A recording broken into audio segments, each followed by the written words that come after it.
What if the beginning of civilization was not a dawn, but a recovery from something erased? Long before cities rose in Mesopotamia, long before the first dynasties pressed names into clay and stone, the world passed through a darkness that leaves marks in ice, soil, bones, and memory. So, before you let your body sink into this comfort, take a moment to like the video and subscribe, but only if you truly enjoy what I am doing here.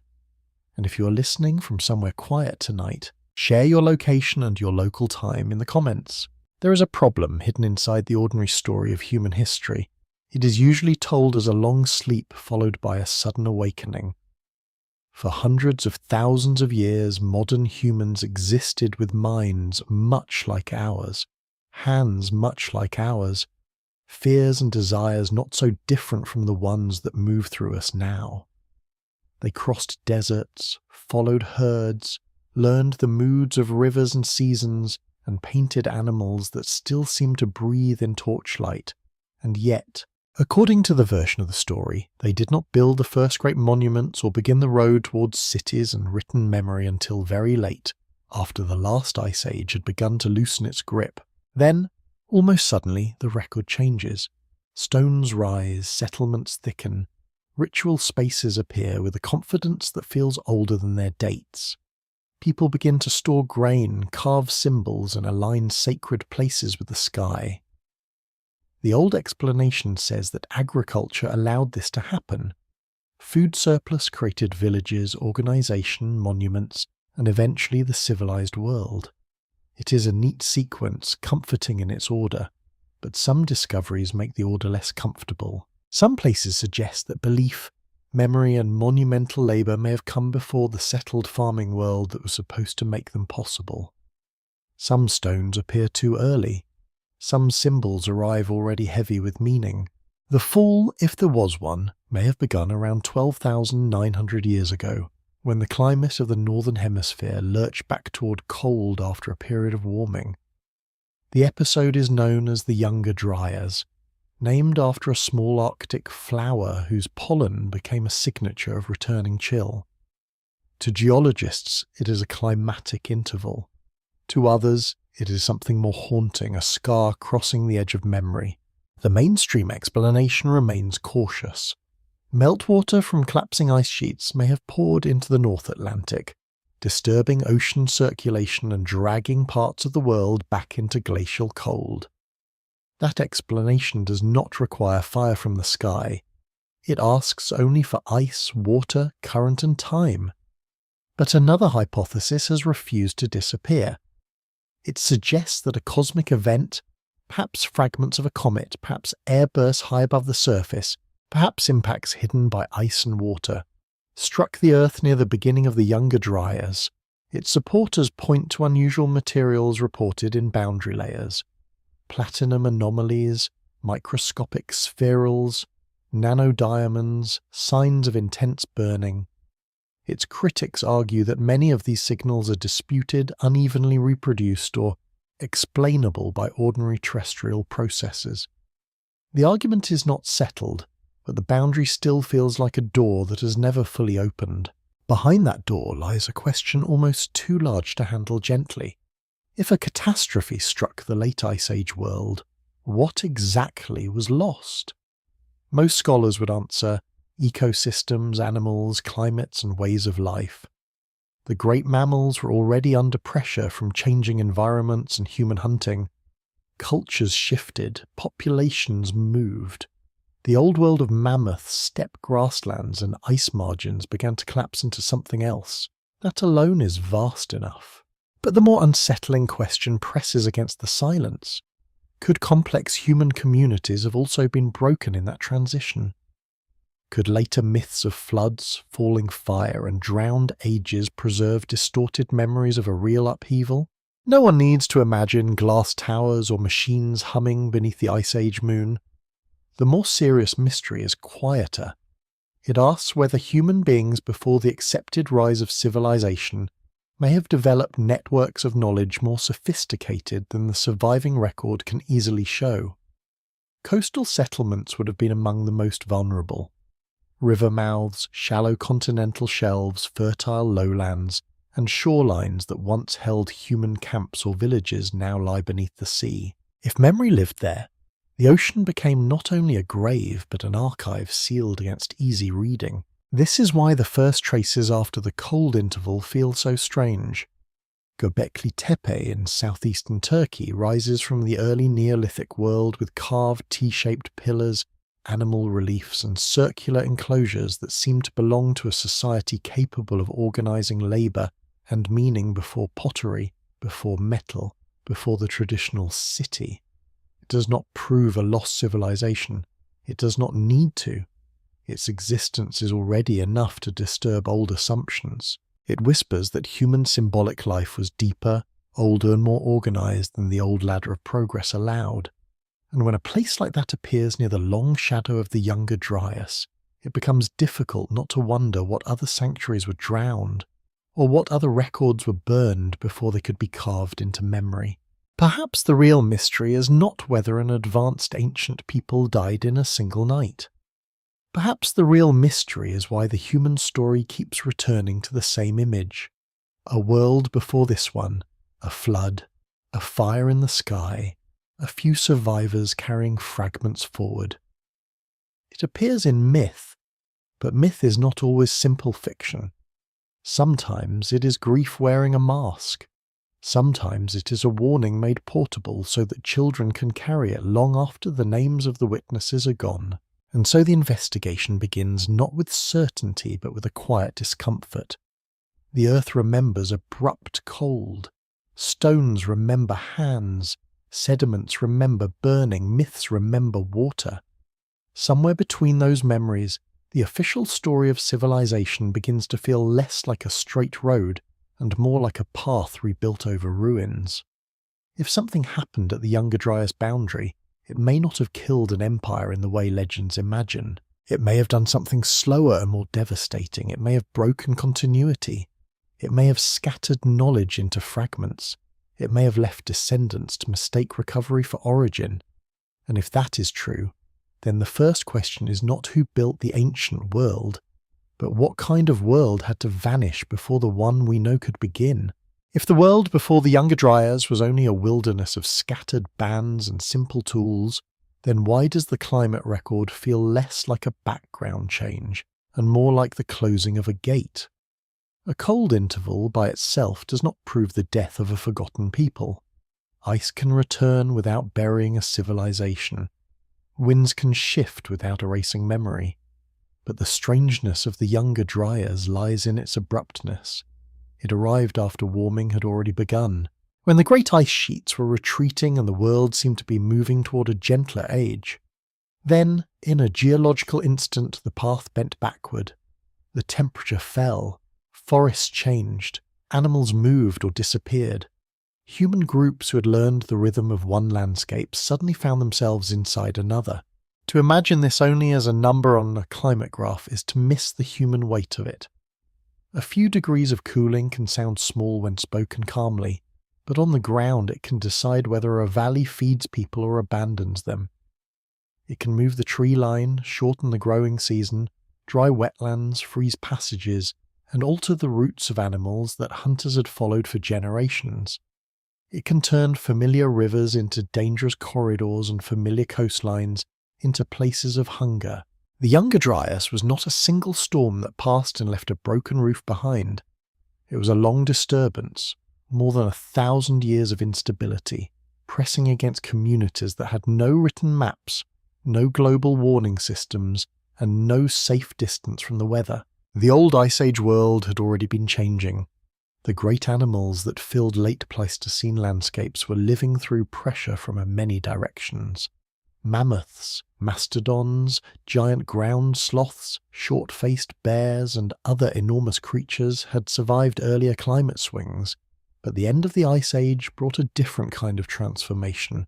Habitats fragmented, grasslands shifted, forests expanded in some regions and retreated in others.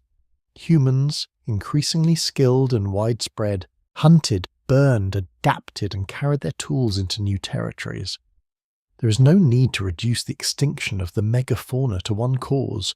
The real world is rarely so simple, yet the timing remains unsettling.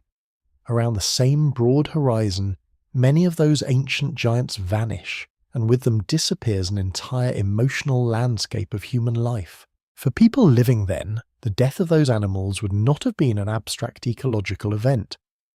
It would have been the removal of beings that structured memory. Tracks in mud, seasonal migrations, dangers near water, bones used for shelter or ritual, meat shared across kin groups, stories told around fire. All of these belong to a world where humans were not yet alone among the great presences of the land. When the animals declined, the stories attached to them must also have changed. A child born after the collapse would hear of creatures that no longer came over the ridge. An elder might speak of herds so large that the ground seemed to move. In that gap between memory and absence, myth begins to form. And still, the Klimmet itself leaves a colder trace. Ice cores from Greenland record the suddenness with quiet precision. Layers of snow compacted over ages preserve hints of temperature dust, atmospheric chemistry and volcanic ash. In those frozen pages, the Younger Dryas appears as a reversal. A return of cold conditions after warming had seemed established. Lake sediments, pollen records, cave deposits, and marine cores echo the same general disturbance in different languages. The planet did not change everywhere in the same way, and the event was not identical from one region to another. But across the North Atlantic world and beyond, something in the system shifted with enough force to leave a signature that can still be read. The mainstream explanation begins with water. As the ice sheets melted, vast lakes formed along their margins, held back by ice dams and unstable barriers. If enough fresh water rushed suddenly into the North Atlantic, it could have weakened the great ocean circulation that carried heat northward. Warmth that had been delivered by moving water would falter. Regions dependent on that flow would cool. The atmosphere would respond. The old balance would break. It is an elegant explanation because it uses known mechanisms. Ice melts, lakes drain, currents shift. Climate responds. No hidden civilization is required, no comet crossing the sky, no forbidden archive sealed under stone. Yet even this cautious explanation contains a kind of terror. Imagine a world where the fate of entire regions could turn on water released from collapsing ice. No king needed to command it. No enemy needed to arrive. A wall of fresh water, born from thaw and pressure, could alter the breath of oceans. The slow machinery of climate could become suddenly personal. It could decide which valleys remained livable, which animals returned, which routes closed, which children survived winter. A people who lived through that would not describe it as ocean circulation. They would remember it as the world losing its order. This is where the more controversial question waits in shadow. Was the Younger Dryas only a climate disruption, or was the climate disruption itself triggered by something more violent? Those who argue for an impact event see in the boundary layer a pattern too sharp to ignore. They imagine fragments of a comet entering the atmosphere, some exploding in the sky, some striking ice or land, releasing heat, shock, and fire. If such a thing happened over ice sheets, much of the most obvious evidence might have vanished with the ice itself. Craters could be hidden, erased, or misdated. The wound would not look like the neat circular scars seen on dry rock. It might appear instead as chemistry, soot, melted particles, and sudden ecological stress spread across a wide horizon. But to move from possibility to certainty is dangerous. The serious mind has to remain patient. Some reported evidence has been challenged. Some laboratories have not reproduced the same findings. Some scholars argue that the materials described as impact markers can form through other processes, or that their dating is not secure enough to carry the weight placed upon them. That resistance matters. Without it, mystery becomes belief too quickly. The Younger Dryas does not need its exaggeration to be disturbing. Even if no comet fell, the event still marks one of the most dramatic climate reversals near the birth of the known human world. So the question changes shape. It may not be at first what killed the advanced ancients. It may be whether the conditions that later allowed civilization to appear were born from the wreckage of a world that had been repeatedly broken. Human groups at the edge of the Younger Dryas were not empty minds waiting for agriculture to teach them order. They carried language, memory, craft, ritual, and generations of ecological knowledge. When cold returned, that knowledge would have been tested. Some traditions would adapt, some would vanish with the landscapes that made them useful. Some might survive only as forms whose meaning slowly thinned, a fishing ground lost under changing water, a migration route that no longer brought animals, a sacred hill surrounded by a different forest, a star calendar that still worked in the sky while the earth beneath it became strange. These are not the ruins archaeologists always find. They are softer losses, easier to overlook, yet they may be the very losses that matter most. A civilization, if one existed in any early form, would not have to leave palaces behind to be destroyed. It would only need continuity.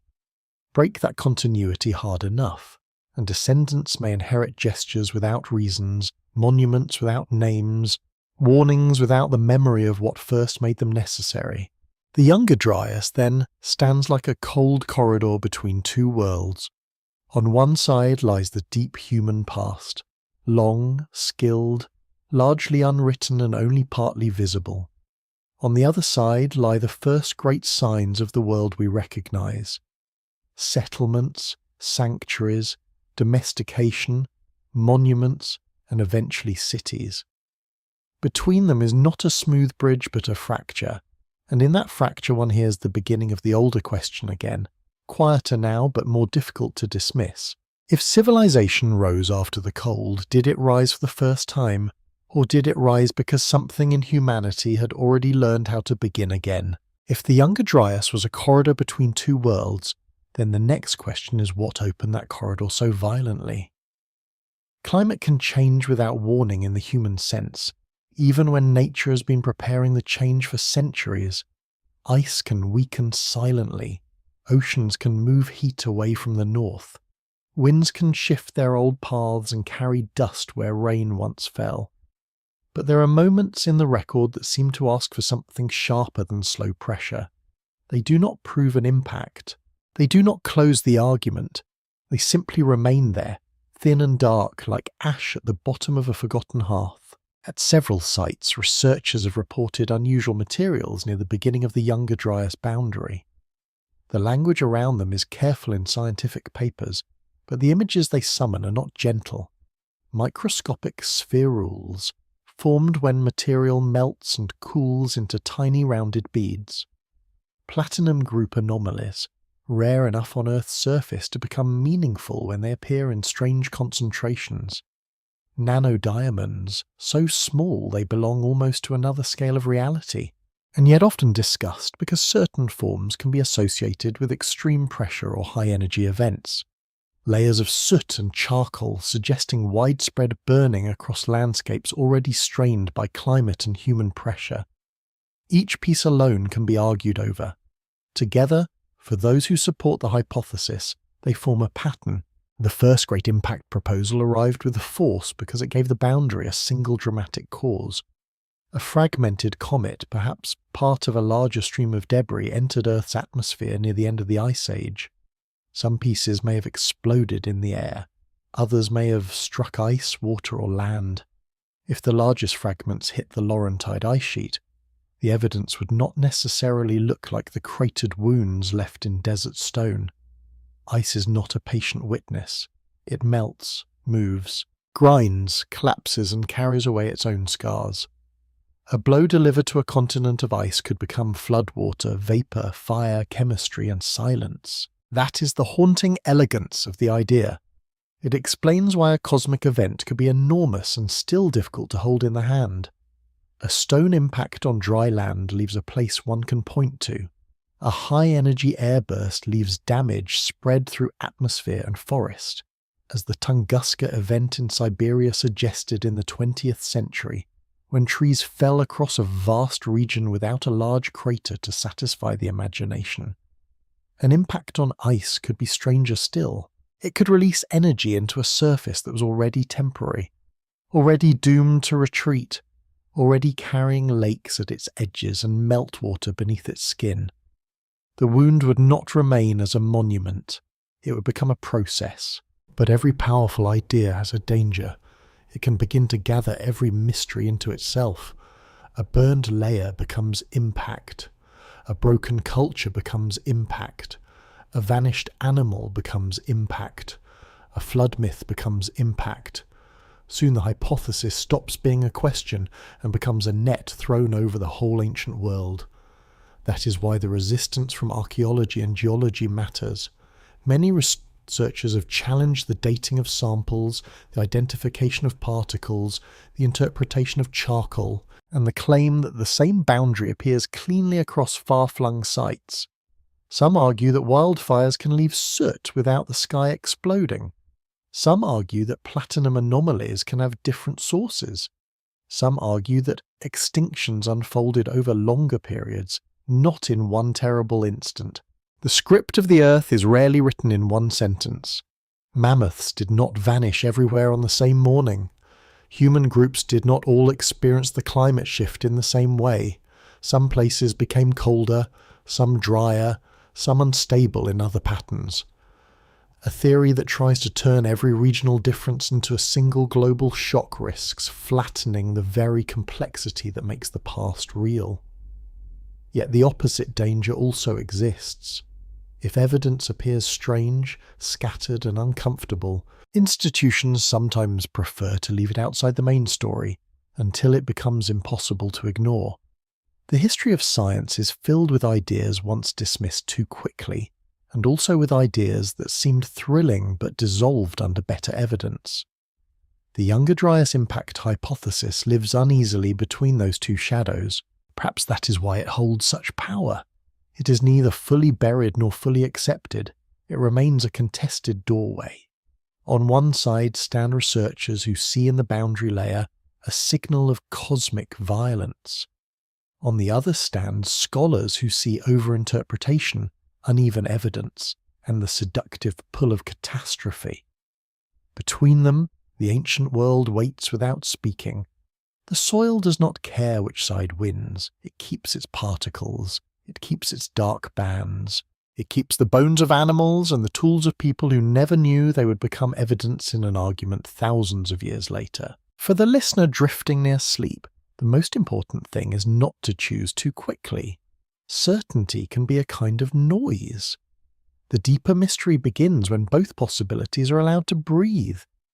If the Younger Dryas was caused mainly by meltwater and ocean circulation, then the world still changed with terrible force, and human memory still passed through a long cold trial. If a cosmic event helped trigger it, then the ancient fear of the sky takes on another meaning.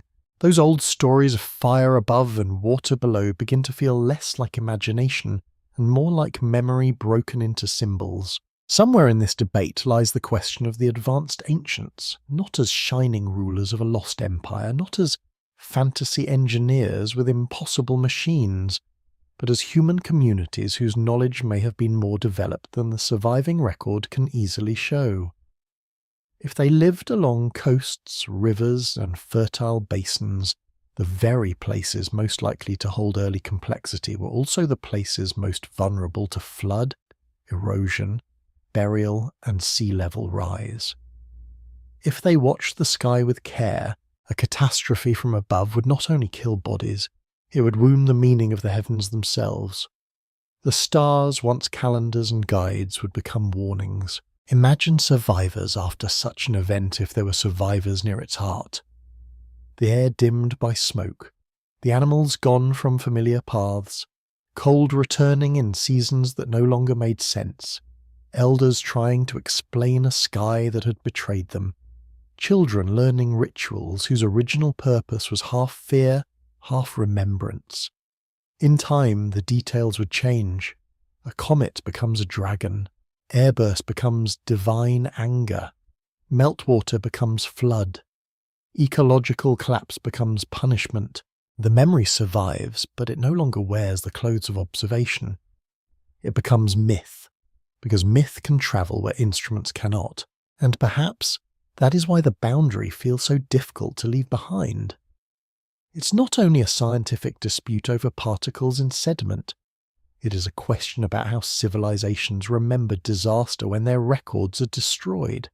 Stone can break, wood can burn, coastlines can drown, but fear, if it is deep enough, may pass from mouth to mouth for longer than anyone expects. At the edge of the Younger Dryas, the Earth may have recorded an impact, or it may have recorded the violence of a climate system changing faster than human worlds could bear.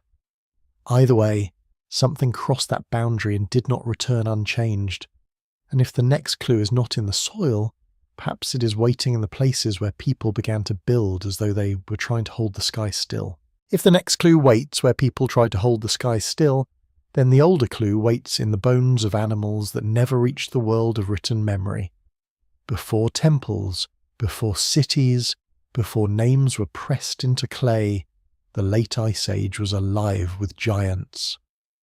Mammoths moved across cold grasslands like dark hills in motion. Mastodons browsed in forests and wetlands. Giant ground sloths crossed open country with bodies so large they seem almost dreamlike now. Horses, camels, saber-toothed cats, dire wolves, short-faced bears, and other vanished creatures fill the edges of the human imagination before there were manuscripts to preserve that imagination. Their disappearance is often spoken of as extinction, a clean word for something that must have felt, to those who lived through it, like the world becoming emptier. The end of these animals was not simple. Serious scholars do not agree on one single killer, and the evidence refuses to become a neat confession. Climate change transformed habitats. Warming and cooling altered the plants on which large herbivores depended. Human hunters spread into new regions with increasingly effective tools and cooperative strategies. Populations already weakened by shifting environments may have been pushed past recovery by pressure from people. Disease has been suggested. Ecological cascades have been considered. No single explanation holds every place in its hand. The mammoth's last steps in one region may not have been caused by exactly the same forces as the mastodon's decline in another. And yet, the timing remains difficult to ignore. Around the broad interval of the Younger Dryas and the centuries around it, many great animals of the late Pleistocene either vanished or entered irreversible decline. Their world was not merely changing, it was losing its largest witnesses. This matters because humans did not live apart from those creatures. They lived by watching them, hunting them, fearing them, honouring them, avoiding them, following them. The ancient landscape was not only land and weather, it was movement, it was herds, it was tracks crossing snow, it was the distant risk of tusk, claw, hoof, and hunger. When those presences disappeared, the human mind lost part of its map. One can imagine a small group at the edge of a valley, returning year after year to a place where mammoths once passed, only to find the silence growing longer. At first they might think the herd had shifted its route, then that the season had changed, then that something in the world had gone wrong. The elders would remember abundance, the young would inherit absence. Between those two states, stories would begin to harden. Perhaps the animals were taken beneath the earth. Perhaps they followed the sun. Perhaps the sky burned them away. Perhaps humans had broken a rule and the great beings withdrew. This is how extinction becomes memory, and memory becomes myth. Not because people were ignorant, but because grief needs shape. A vanished animal is not only a missing species, it is a broken agreement between human life and the landscape. Tools made for hunting it become relics of a fading skill. Rituals built around its bones lose their immediate purpose. Paths once marked by its movement become ordinary ground. A world can become poorer without anyone having words for ecology, and a people can feel at poverty long before science learns to measure it. The Younger Dryas deepens this sorrow because it placed animal loss inside a larger disturbance. The return of cold changed vegetation across wide regions. Grasslands that sustained grazing animals altered or fragmented. Forests moved. Wetlands expanded in some places and dried in others. Rivers shifted their moods.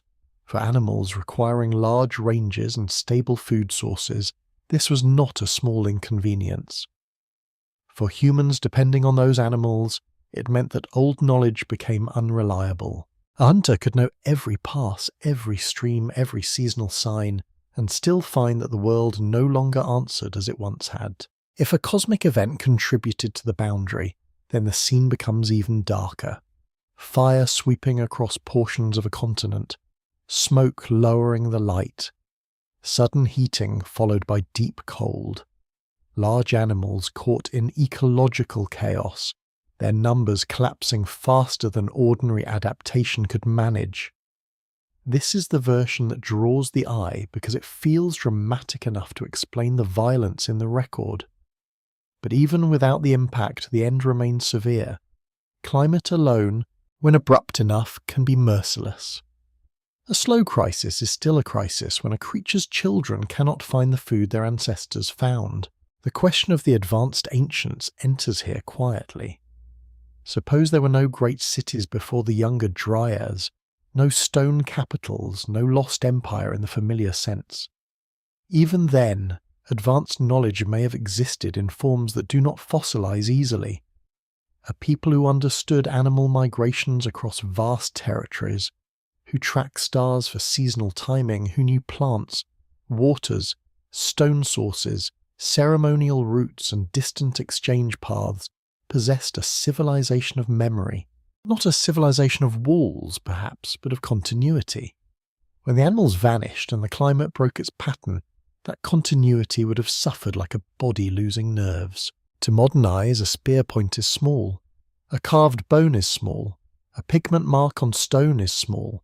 But each is a doorway into a world of skill. Behind a single tool lies teaching, gesture, correction, material knowledge and social trust. Behind a successful hunt lies planning, language, shared risk, and inherited observation. Behind a sacred animal image lies a mind capable of symbol, fear, gratitude, and perhaps prayer. If that world was struck by climatic rupture, megafaunal collapse, and migration stress, then what died was not only a list of species, a whole way of knowing may have died with them. The extinction of those great animals may therefore be one of the oldest shadows behind the later rise of settled life. When the herds disappeared, when old routes failed, when hunting alone could no longer sustain the same patterns, humans were forced toward new relationships with plants, water, storage, and place. The agricultural world did not necessarily arise because humans suddenly became clever. It may have arisen because the old abundance was gone. Farming, in this light, is not simply progress, it is adaptation after loss. It is the art of staying when wandering no longer answers. That possibility changes the emotional shape of civilization. The first villages may not have been signs of simple triumph. They may have been shelters built after a long emergency.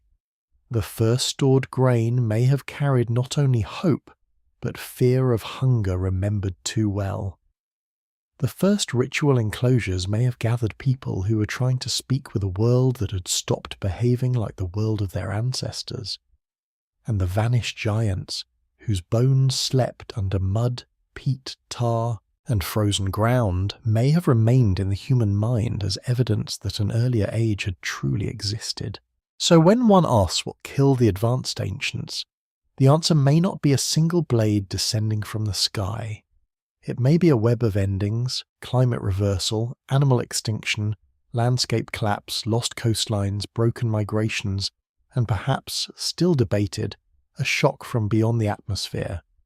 The ancient people did not need to be destroyed all at once for their world to end. The world could die piece by piece, each loss teaching survivors to forget a little more. And somewhere in the silence, after the last great herds, a new question began to form. When the beings that shaped human memory disappeared, what else vanished with them that bones alone can never show? If bones alone cannot show what vanished, then the sea may be holding the larger silence. The land on which human beings lived at the end of the Ice Age was not the land we see now. The shorelines were farther out. The continental shelves, now drowned under shallow seas, were open ground. Rivers ran across plains that have since disappeared beneath waves. Valleys that may once have held camps, gathering places, fishing stations, burial grounds, and early experiments in settled life are now hidden under silt, coral, sand and water. The map of the ancient world was larger than the map on which history is usually drawn. This matters more than it first appears. Humans have always been drawn to edges where resources gather. Coasts offer fish, shellfish, birds, salt marshes, freshwater outlets, driftwood, stone, trade routes and wide horizons. River mouths gather life from both land and sea. Estuaries are nurseries of abundance. For communities without metal, without engines, without written ledgers, such places could support repeated occupation, seasonal return, and perhaps eventually forms of stability that left only fragile traces. If early complexity existed before the Younger Dryas, it would not necessarily have begun on dry inland plateaus where modern archaeology can easily find it. It may have flourished exactly where the ocean later rose. Sea level rise after the last ice age was not a poetic idea. It was a physical transformation of the planet. As glaciers melted, water returned to the oceans, lowlands vanished, island chains changed shape, land bridges closed, coastlines retreated. Places that had been home became shallows, then seafloor. The modern mind, used to fixed maps, struggles to feel the violence of this. But for people living through generations of rising water, the world itself would have seemed to withdraw from under their feet. A grandfather could remember hunting grounds where his grandchildren saw only waves. A sacred place could become an offshore reef. A burial ground could be covered first by marsh, then tide, then silence. This is one of the quietest problems in the story of civilization. Archaeology depends heavily on survival and visibility. Stone survives better than wood. Dry caves preserve better than wet shorelines. Inland ruins are easier to excavate than drowned settlements. The record does not show everything that happened. It shows what endured in places we can reach, recognize, fund, and interpret. A civilization of wood, reed, bone, shell, skin, and coastal stone could leave a faint signature even if it shaped thousands of lives. If the sea later covered its home ground, the absence of evidence would not be evidence of absence. It would be the sound of water over an archive. Some of the oldest known submerged sites remind us how misleading the modern shoreline can be. Around the world, archaeologists have found traces of human activity underwater. Stone tools, fish traps, ancient hearths, drowned forests, and landscapes that were once dry. None of these discoveries require a lost empire. They simply prove that humans lived on ground that is now gone, and if ordinary camps can vanish this way, then more organized coastal communities could vanish as well. The sea does not distinguish between a hunter's fire and a ritual center.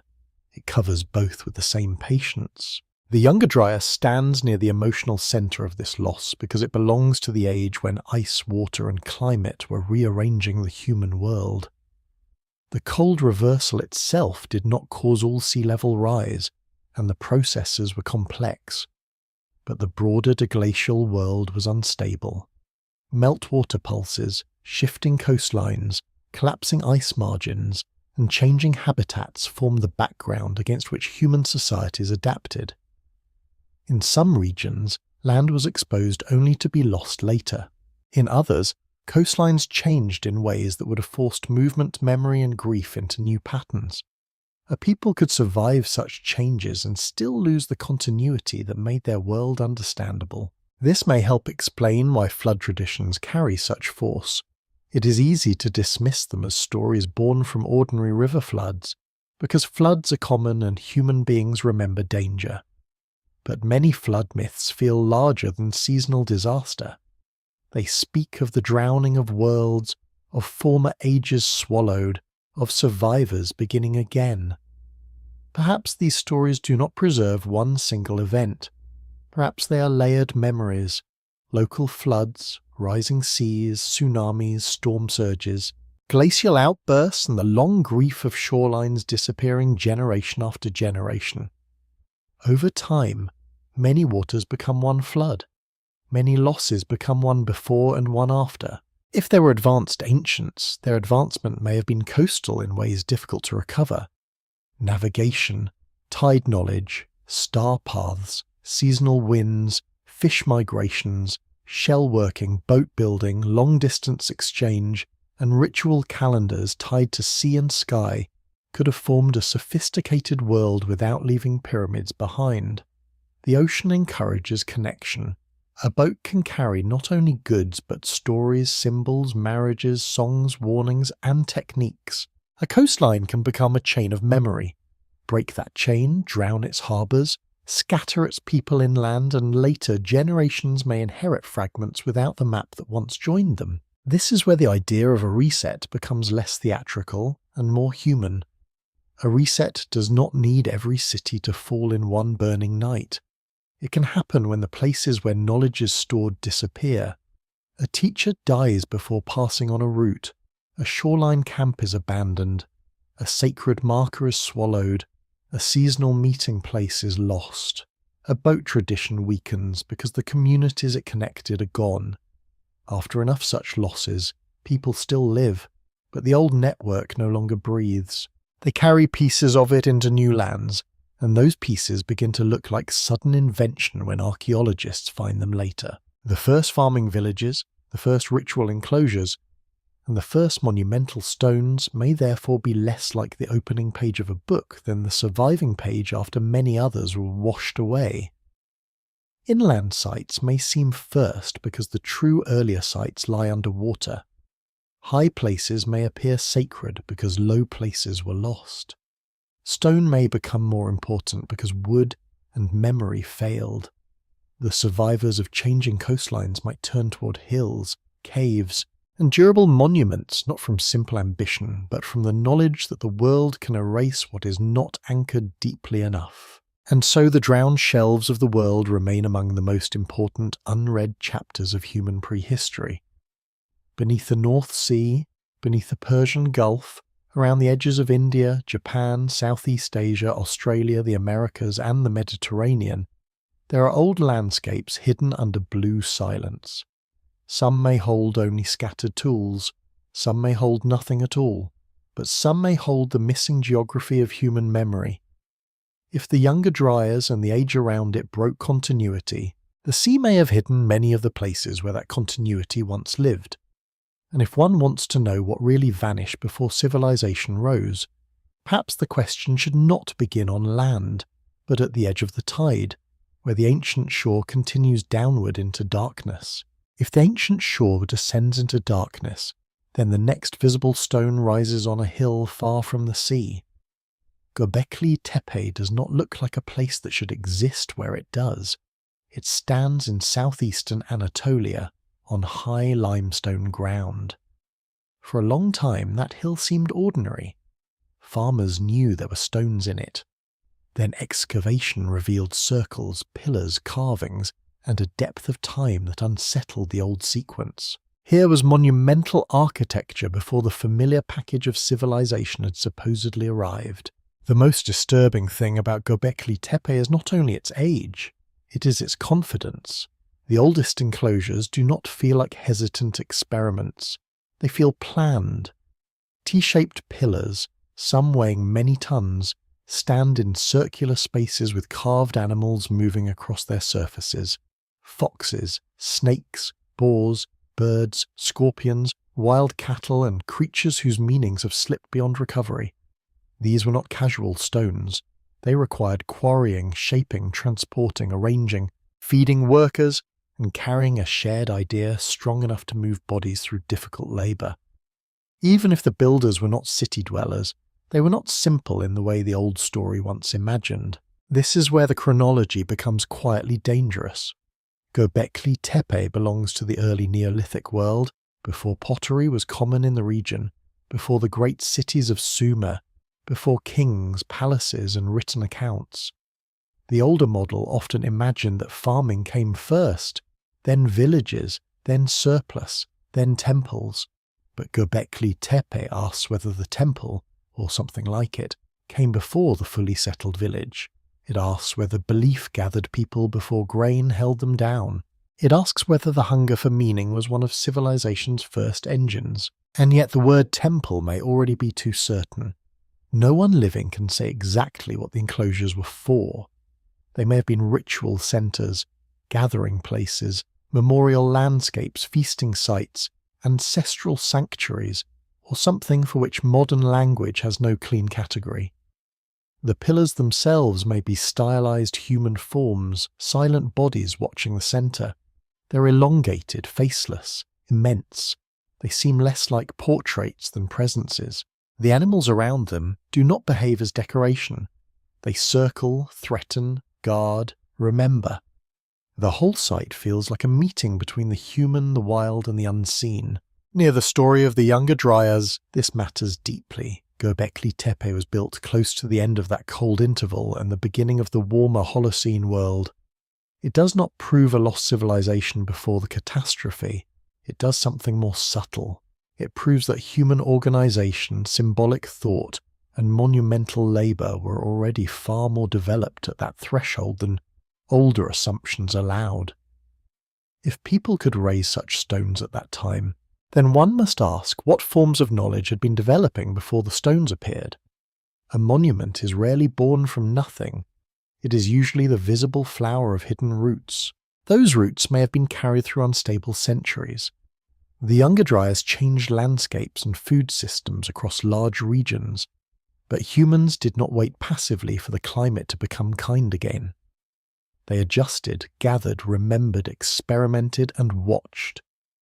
In the region around Göbekli Tepe, wild cereals grew in the broader landscape, and the shift toward cultivation unfolded over long generations. It is possible that ritual gatherings helped encourage settlement, exchange, and food production. People coming together for ceremony needed to be fed. Repeated gathering made place more important. Place made memory heavier. From such threads the later agricultural world may have been woven. But there is another shadow over the hill. At some point the great enclosures were deliberately filled in. They were not simply abandoned to crumble in the weather. Earth, stone debris, animal bones, and material from human activity were packed into the spaces, preserving the pillars under a man-made burial. Why would people cover what had required so much work to create? Was it closure after generations of ritual use? Was it a change in belief? Was it protection? Or was it the final act of people who understood that a certain kind of world was ending? The cautious answer is that deliberate burial can happen for many reasons. Ritual places are closed. Sacred spaces are renewed by covering older layers. Communities change their practices. A site can be filled not out of fear, but out of reverence. Still, the imagination pauses there. To bury a monument is also to choose darkness as preservation. Open stone weathers, buried stone waits. If the builders intended only closure, they also created survival. Because of that burial, later ages found the pillars still standing, the animals still carved, the silence still arranged in circles. The act that hid the place also saved it. This is why Göbekli Tepe becomes so powerful inside the larger mystery. It sits not as proof of every lost civilization claim, but as a warning against arrogance. The old timeline underestimated what pre-urban humans could do. It underestimated their ability to organize without kings, to build without metal, to encode meaning without writing, to create spaces whose force still reaches across 11,000 years. If monumental symbolic life emerged earlier than expected in one place, then other early forms may remain undiscovered, drowned, eroded, or misread. The advanced ancients, if they existed, may not be waiting behind Göbekli Tepe as masters with impossible machines. They may be present in a humbler and more haunting way, in the depth of memory required to make such a place meaningful. A people does not carve dangerous animals into sacred stone unless those animals already carry stories. They do not lift pillars into circles unless circles already mean something.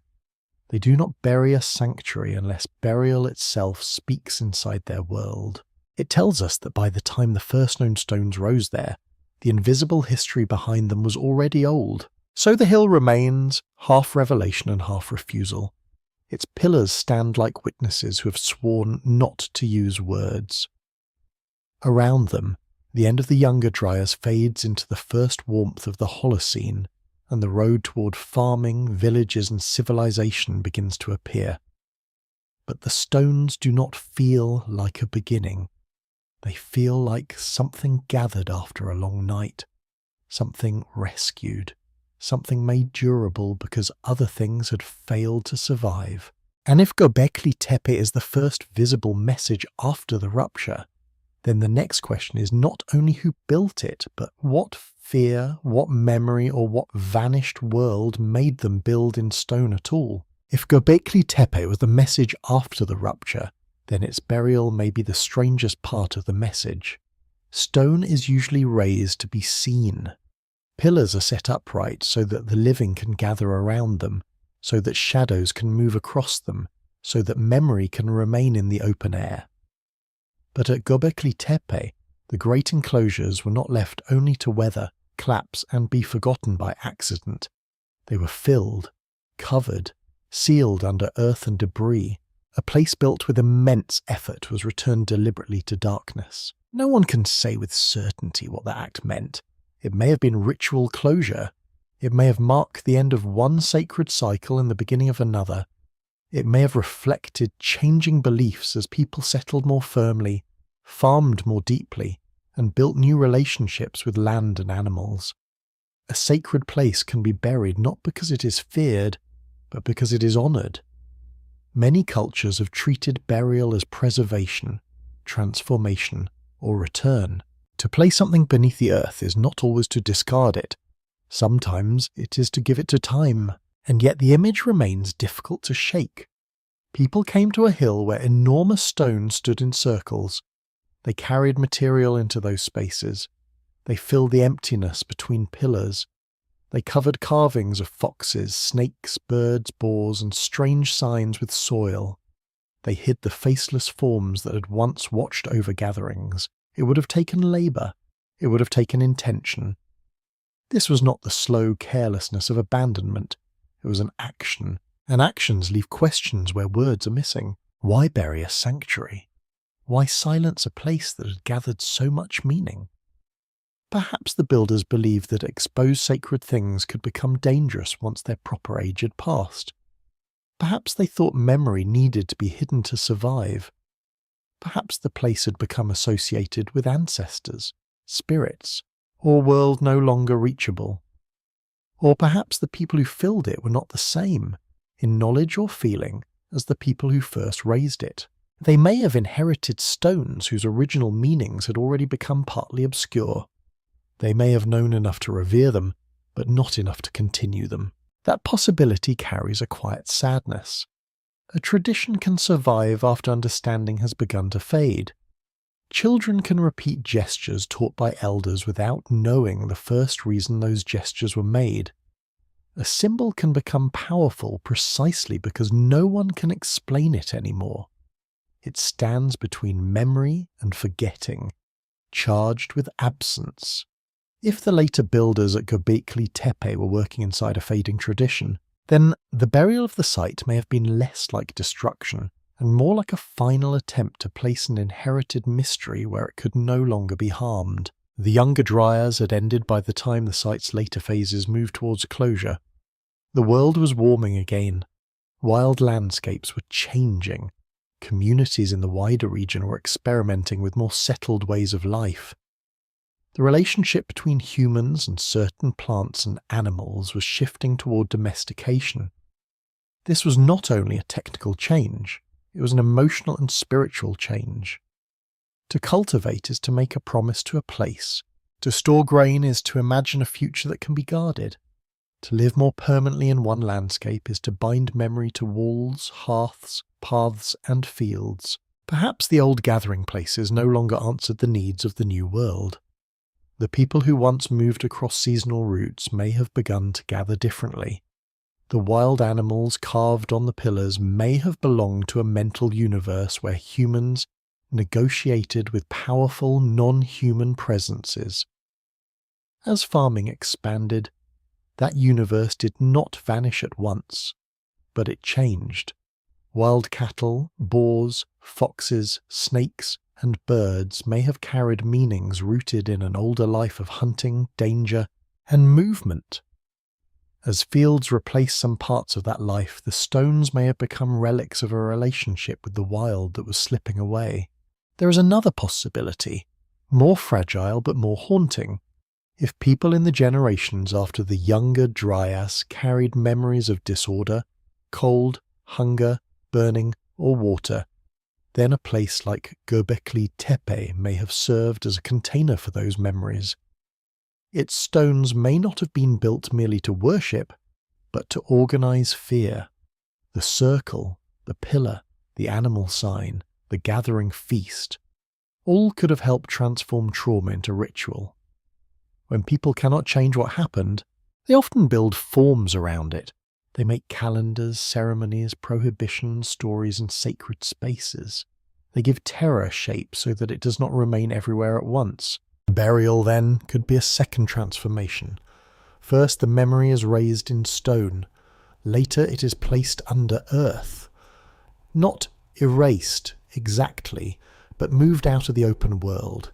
The living go on. The field, the village, the herd, the seed, the child, the next winter. These demand attention. A community cannot live forever inside catastrophe. At some point, the wound must be covered even if it is not healed, and because it is covered, it survives. That survival's what makes the burial feel almost intentional across time, even if no one meant it for us. Had the pillars stood exposed for 11,000 years, much might have been lost. Rain, wind, heat, root, frost, and human reuse could have broken them. Their carvings could have softened into unreadable shapes. Their arrangement could have collapsed into ordinary stone. Instead, the fill protected them. The darkness became an archive. The hill became a sealed chamber without walls. What vanished from memory remained in matter. When modern excavation opened that darkness, it did not restore the original meaning, it only returned the question. The stones came back into sunlight, but the voices did not. Archaeologists could measure, compare, date, map, and interpret. They could study bones, tools, sediments, and carvings, but the central experience of the place remained just beyond reach. What did the builders feel as they stood inside those circles? What did the animals mean? What did the central pillars represent? Why was the site closed? The answers are not absent because the questions are foolish. They're absent because time is powerful. The burial of Göbekli Tepe therefore becomes a lesson in humility. The past may preserve itself in ways that look like disappearance. A hidden thing is not always a lost thing. A covered monument can wait longer than a spoken tradition. A place removed from sight can outlive every society that remembered why it mattered. And if such a place was buried at the edge of civilization's visible beginning, then perhaps the beginning itself should be treated more carefully. It may not be the first page. It may be a recovered page, protected by darkness after the rest of the book was scattered. So the hill remains under two kinds of earth, the soil that once covered its stones and the heavier soil of interpretation. Each generation removes a little, then adds a little of its own. Some see a temple, some see a social centre. Some see the birth of organised religion. Some see the echo of a world before the accepted story begins. None can claim the whole silence. And that silence leads onward, because if one buried sanctuary can return after 11,000 years, then what else has been hidden not by conspiracy but by water, ash, ice, reverence, and time? If hidden things can survive under water, ash, ice, reverence, and time, then Perhaps memory itself has buried layers. Long after the cold past, long after great animals vanished, long after shorelines moved and old camps lay beneath the sea, human beings kept telling stories about a world before this one. The details changed, the names changed. Gods entered the stories, kings entered them. But beneath the changing clothing of myth, one image returns with unsettling persistence. A former age destroyed by water, fire, darkness, or a rupture in the order of the sky. It would be careless to say that all flood myths remember one event. Human beings live beside rivers. Rivers flood. Storms break coasts. Tsunamis strike without mercy. Glacial lakes burst. A village can be ruined by water and carry that memory for centuries. Many stories may have begun locally, in the grief of one valley, one delta, one people watching the familiar world vanish under mud. But it would also be careless to ignore the scale of the pattern. Across cultures separated by language, distance, and history, there are traditions of an earlier world drowned or burned, a remnant surviving and knowledge being carried into a diminished age. The flood story appears in more than one form.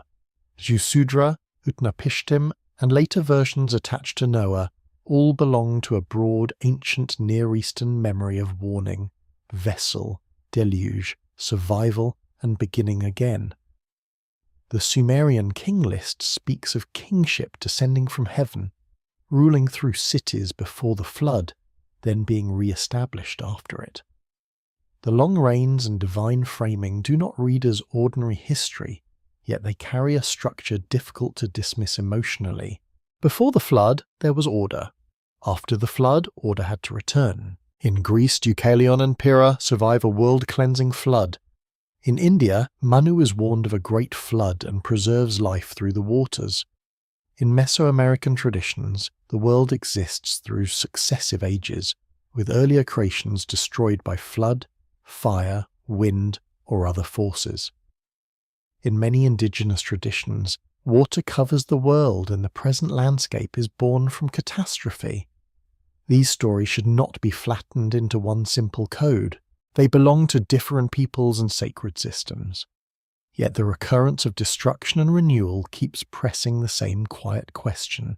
What if myth is not a false memory, but a compressed one? Not a photograph, not a report, not a scientific record, but a vessel for emotional truth carried through time when ordinary records fail.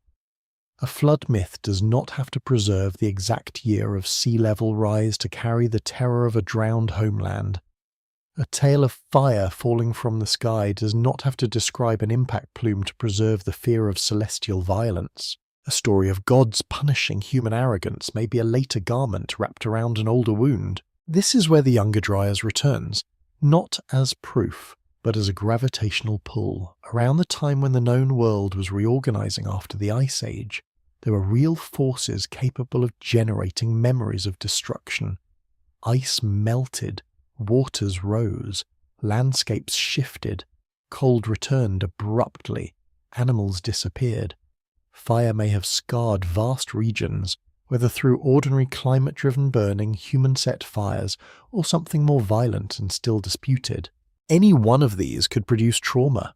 Together, across generations, they could become the deep background from which stories of a broken former world emerged. One must imagine how memory behaves before writing. It does not freeze events exactly. It selects, it rhythmizes, it attaches meaning. It turns the overwhelming into something speakable. A child cannot carry a sediment core, but a child can carry a story. A hunter cannot preserve sea-level data, but he can teach that the old land lies under the water because the world once changed. An elder cannot describe atmospheric chemistry, but she can tell of the time when the sky darkened and animals failed to return.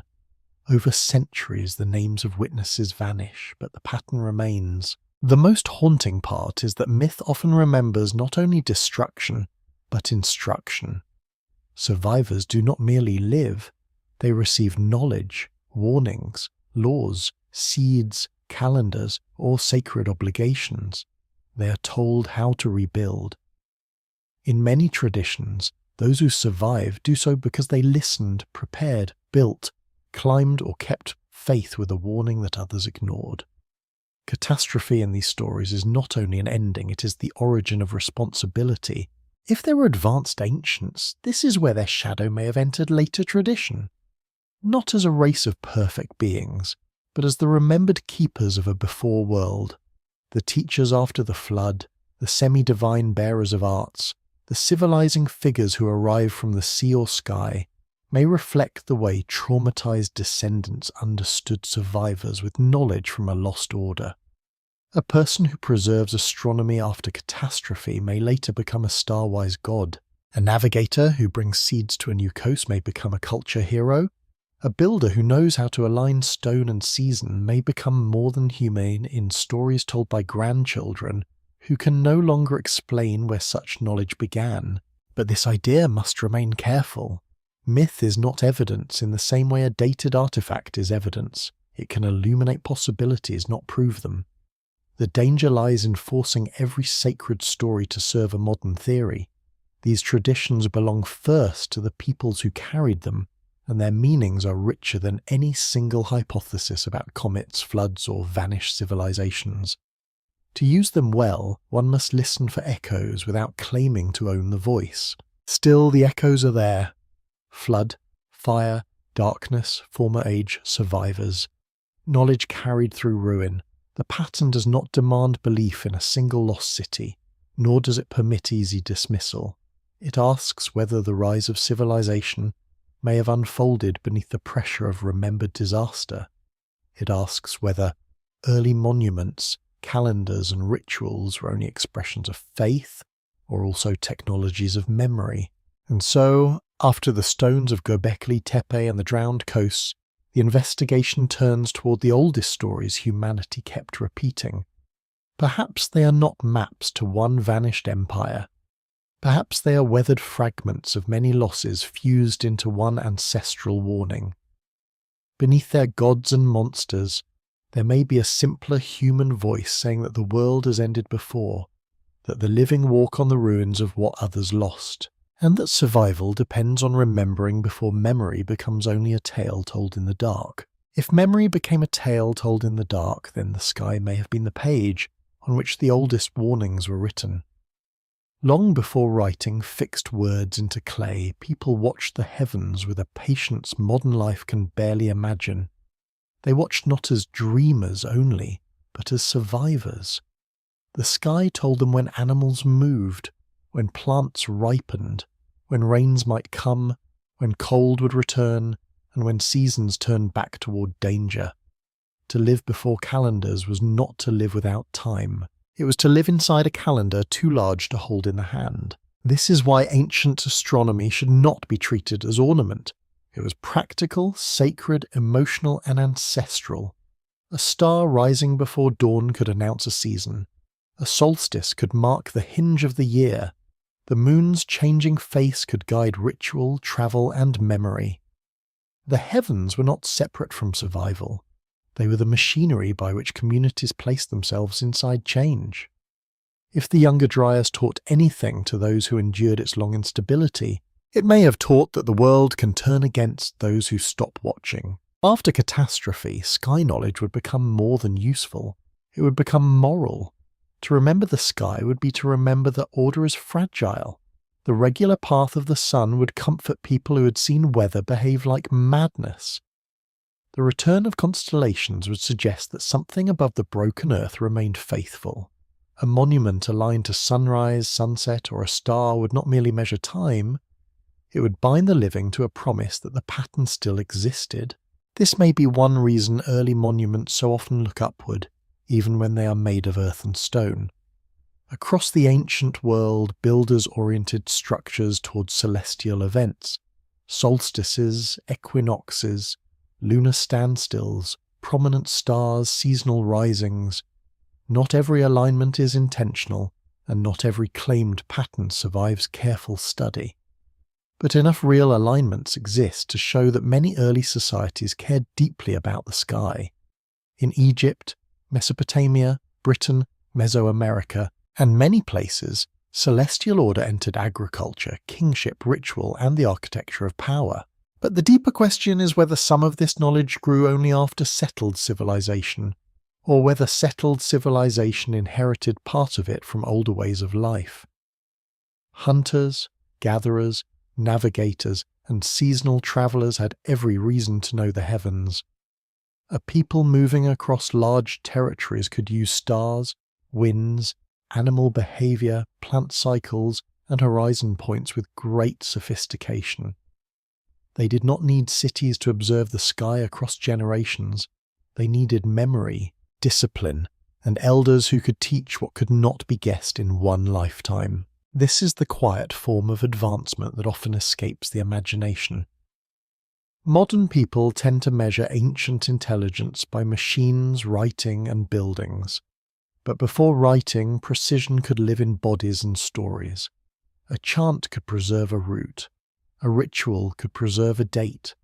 A myth could encode a dangerous season. A circle of stones could hold an observation made before anyone described it mathematically. If a break occurred at the Younger Dryas, inherited sky knowledge may have become one of the fragments most worth saving. Fields need seasons, seeds need timing, gatherings need calendars, flood warnings need memory of water, navigation needs stars, ritual needs recurrence. A broken people trying to rebuild would turn instinctively toward whatever still appeared stable. The earth had changed, the animals had vanished or moved, the coast had drowned, but the stars, though slowly shifting over deep time, seemed to return. This could explain why the earlier sacred sites feel both practical and haunted. They are places where time is domesticated. A community gathers at a known point, watches the sun strike stone, marks the return of light, and feels that the world has not entirely slipped beyond human understanding. The act is scientific in one sense and spiritual in another, though the ancient mind may not have separated those categories.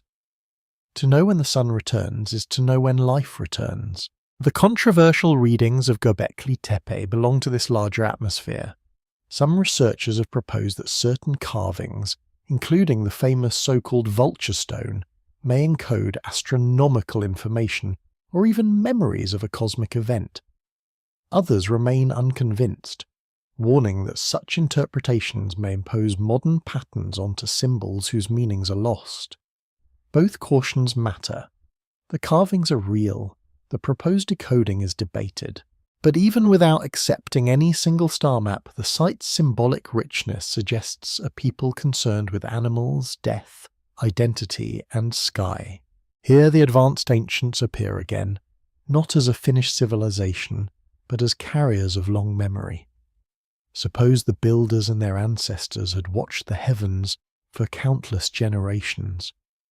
Suppose some celestial event, or even the fear of celestial disorder, had become attached to stories of flood, cold, and disappearance. Then a carved bird, a scorpion, a snake, or a strange arrangement of symbols might hold meanings too dense for modern eyes. They may have been less like pictures than knots tied in the rope of memory. The tragedy is that memory knots can remain after the rope has frayed. Later descendants may still know that a certain star matters, that a certain date requires gathering, that a certain animal sign belongs to danger or protection. But the first reason may slowly sink. Ritual survives where explanation fades. Architecture continues after language changes. The sky is watched, but the original warning becomes myth, then symbol, then mystery. Perhaps that is how civilization remembers after a reset. It does not preserve a complete manual, it preserves rhythms. Look here when the sun returns. Gather when the moon is full. Do not forget the water. Do not ignore the darkening sky. Build in stone what speech may lose. Teach the child the story even if the child cannot yet understand why the story must not die. And so the ancient astronomer may not have been merely a priest, and the ancient priest may not have been merely a dreamer. One may have been the keeper of survival mathematics, wrapped in sacred language because sacred language lasts. Perhaps the horizon was watched because behind those people lay a time when the horizon changed too quickly and many did not survive. If the sky became holy, perhaps it was because the sky had once become terrifying, and if the first monuments after the Great Cold were aligned with the celestial order, perhaps they were not only celebrating the heavens but asking them in stone not to betray the world again. If the first monuments asked the heavens not to betray the world again, then one small village on the Euphrates may have remembered the betrayal in its soil. Abu Hureyra does not have the immediate power of great stone circles or buried pillars. It was not a place of towering monuments. It was a settlement of human need, set near water, animals, plants, and the slow experiment of survival. Yet sometimes the most disturbing evidence does not come from grand architecture. Sometimes it comes from a place where ordinary people cooked, slept, stored food, made tools, and tried to live through a changing world. Abu Hureyra lay in what is now northern Syria, near the Euphrates River. Before it was flooded by the modern waters of Lake Assad, archaeologists excavated the site and uncovered a long human story reaching back into the late Pleistocene and early Holocene. It has become important because it sits near the threshold between hunting and gathering and some of the earliest known steps toward cultivation. Here, people did not simply wake one morning as farmers. They moved through a tense, gradual transition. They gathered wild grains, they hunted gazelle and other animals. They adapted to changing climate. And over time, as the world grew less predictable, they began to lean more heavily on plants they could manage, store, and return to. That alone would make Abu Hureyra important. But in the debate over the Younger Dryas, it has taken on a darker role. Some researchers have argued that the site contains signs of an extremely high-temperature event near the beginning of the Younger Dryas.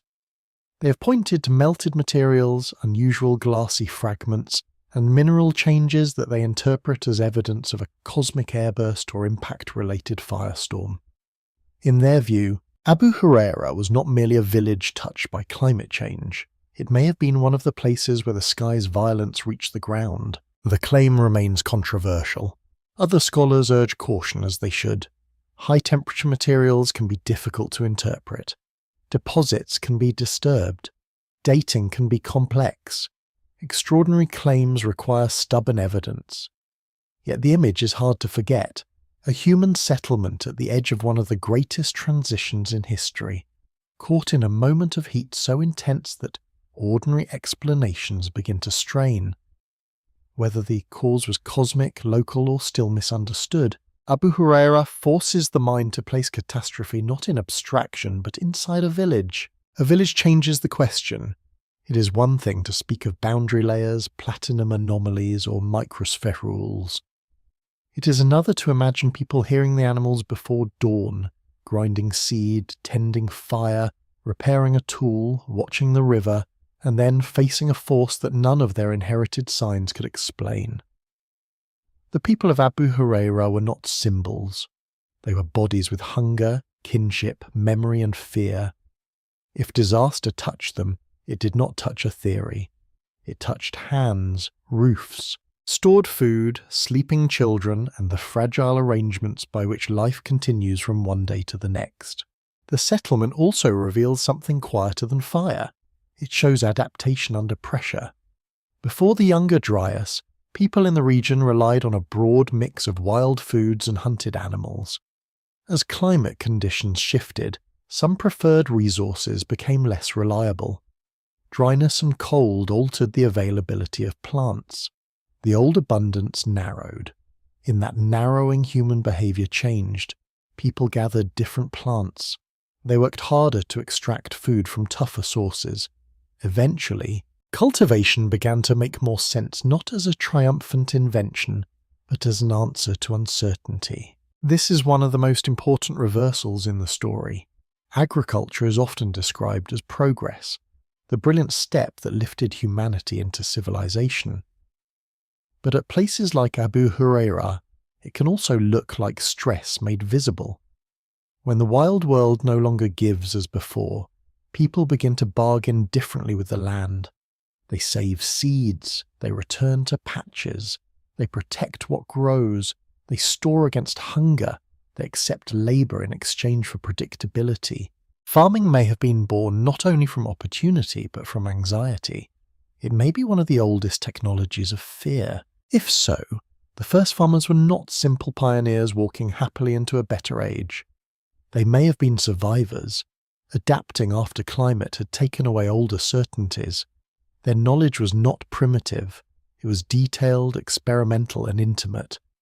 To cultivate wild cereals required attention across generations. People had to know when to gather, where to plant, how to process, how to store, how to defend food from rotten animals, and how to organize labour around seasonal demand. These were not small achievements, they were acts of social memory. Abu Hureyra therefore becomes a bridge between disaster and civilization.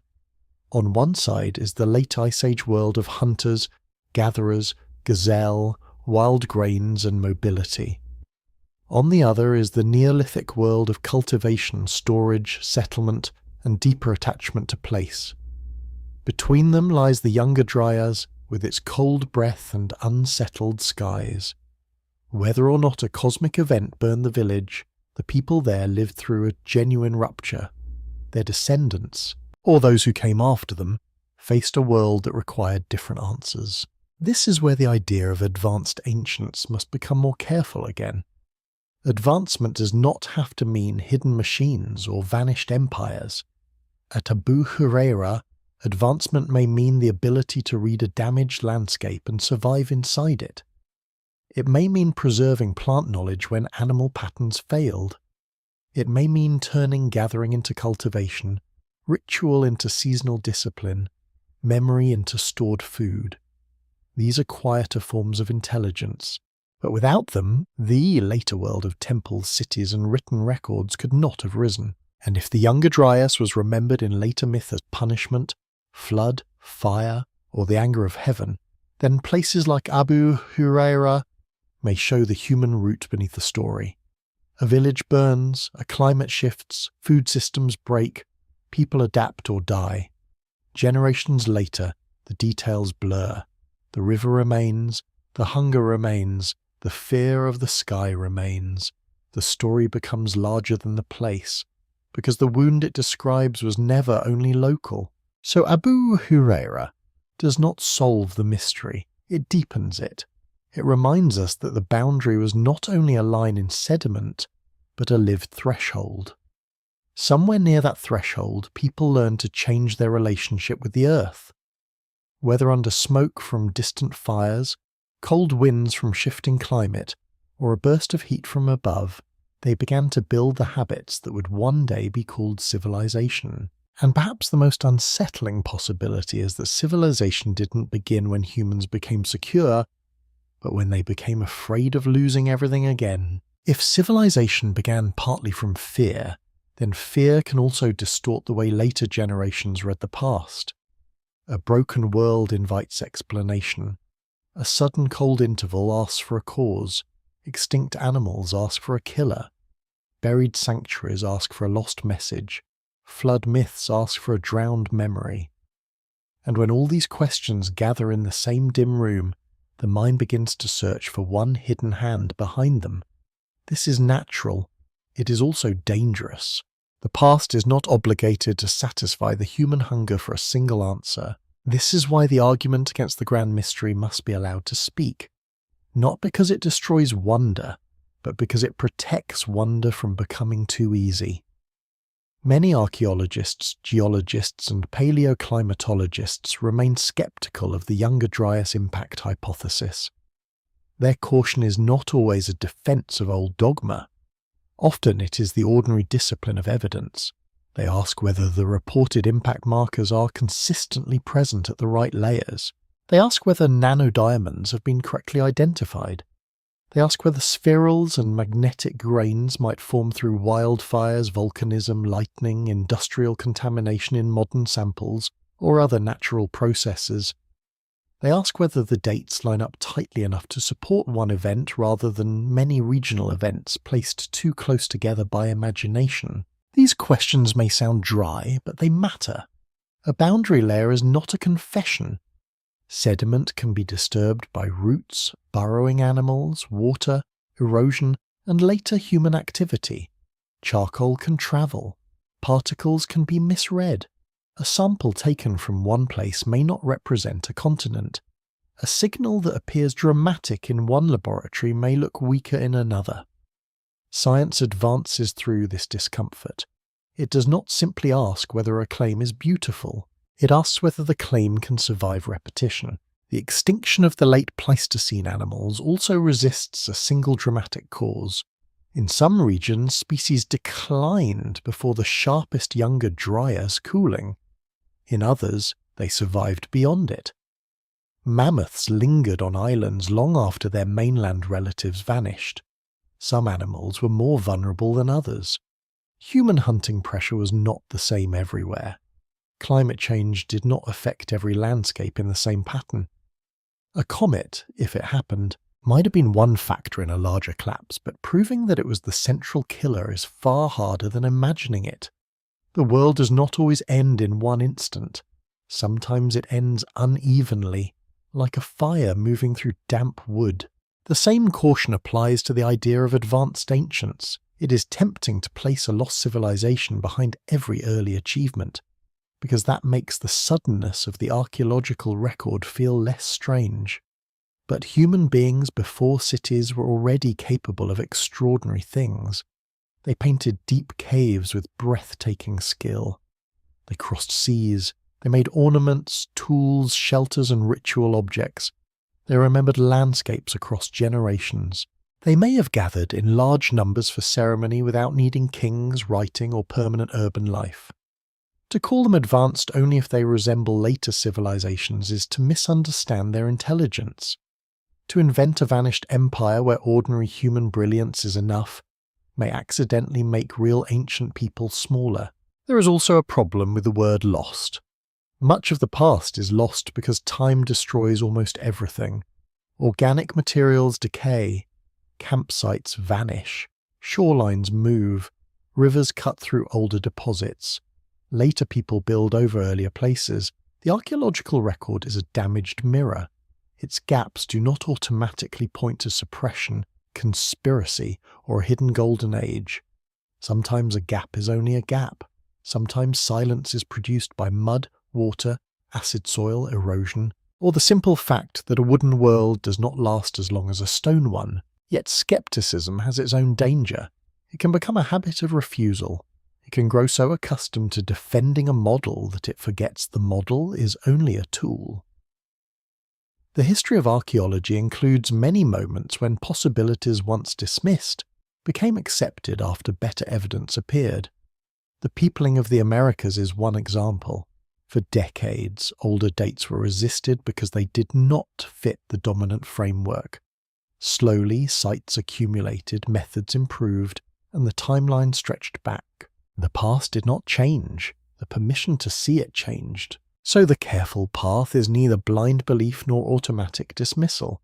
It is to hold uncertainty without trying to crush it too soon. The Younger Dryas impact hypothesis may be partly wrong, partly right, or right in a way that current evidence has not yet clarified. The flood myths may preserve real memories of many local catastrophes rather than one global disaster. Göbekli Tepe may represent astonishing local development rather than a preserved fragment from a vanished civilization. Abu Hureyra may show climate stress more clearly than cosmic fire. But none of these cautious statements removes the deeper unease. Around the same threshold, the human world changed. That change is the true object of the investigation, not a fantasy empire waiting to be confirmed, not a simple debunking that closes the door. The real mystery is how deep human memory, climate rupture, ecological collapse, early monumentality, and the rise of settled life became tangled near the edge of the Holocene. The safe answer is that many processes converged. The haunting answer is that convergence itself may have felt to those who lived inside it like the end of an age. Imagine a scholar brushing soil from a bone and refusing the easy story. That refusal is not coldness, it is a form of respect. The dead deserve more than our desire for spectacle. They deserve patience, doubt, and careful attention to what can and cannot be known. But imagine also a scholar who refuses too much, who sees each strange sign alone and never allows the signs to speak to one another. That, too, can become a kind of forgetting. Between these two failures, the path narrows. The ancient world asks to be approached slowly. Its evidence is fragmentary, but fragments can still cut. Its myths are symbolic, but symbols can still remember. Its climate records are technical, but numbers can still describe terror. Perhaps the question is not whether the grand mystery should be believed exactly as told. Perhaps the question is why so many separate clues continue to gather around the same dark horizon, and why, even after every warning about caution, the Younger Dryas still refuses to feel like an ordinary change in weather.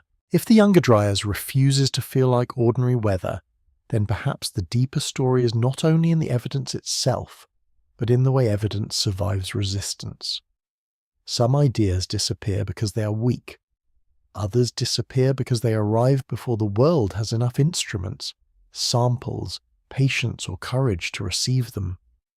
And some remain in a stranger condition, neither accepted nor dead, passing from paper to paper, like an ember that should have gone cold but continues to glow under ash. The impact hypothesis has lived in that condition for years. It was announced with confidence, challenged with equal force, defended again, revised, criticized, expanded, and carried forward by researchers who believed the boundary still held a signal too unusual to ignore. In a healthier world of thought, this is how difficult questions behave. They do not pass cleanly from darkness into light. They move through doubt. They shed weak claims. They gather stronger ones, if stronger ones can be found. They force every side to sharpen its tools. The evidence that supporters return to is not one object, but a family of strange traces. Platinum spikes reported in some boundary sediments. Tiny glassy or magnetic spherules interpreted by some as products of extreme heat. Forms of nanodiamond argued to be connected with shock or high-energy processes. Charcoal and soot suggesting widespread burning. Melted materials at certain archaeological sites. None of these signs is simple. Each can be questioned in dating, formation, contamination, or interpretation. But the reason the idea refuses to vanish is that the pattern keeps reappearing in enough places to make some researchers continue looking. That persistence matters. Science does not move only by protecting settled models. It also moves because certain anomalies do not behave. They remain inconvenient. They return after being dismissed. They appear in a new sample, a new method, a new site. Sometimes the anomaly dissolves, revealed as error, mismeasurement, or wishful pattern making. But sometimes it becomes the thread that unravels an older certainty. No one standing inside the debate can always know which future awaits a disputed clue. The history of geology itself should make humility easier. Catastrophism was once resisted in favour of slow, gradual processes, because the Earth often does change slowly.